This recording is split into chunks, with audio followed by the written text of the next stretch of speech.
रंगवाल के अलिया लाल लाल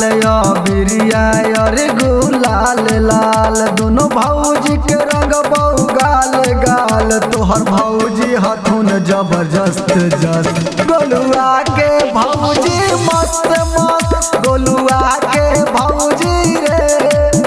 गोलुआ के भौजी मस्त मस्त गोलुआ के भौजी रे। डीजे विकास मटियार कला सीतामढ़ी।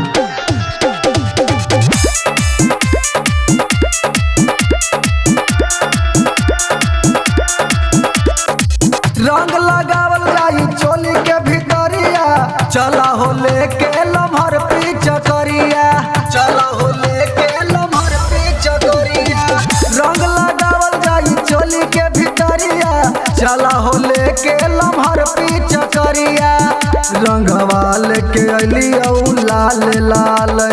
बिरिया अरे गुलाल लाल आज भौजी के होता कष्ट कष्ट तोहर भौजी हथुन जबरदस्त दस्त गोलुआ के भौजी मस्त मस्त गोलुआ के भौजी रे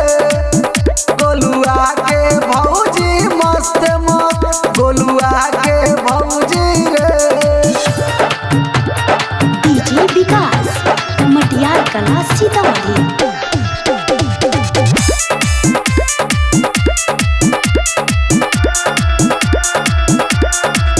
धनंजय रविराज से रंग लगवाई है पिंटू कॉमेडी से गाल मिसवाई है पिंटू कॉमेडी से गाल मिसवाई है धनंजय रविराज से रंग लगवाई है पिंटू कॉमेडी से गाल मिसवाई है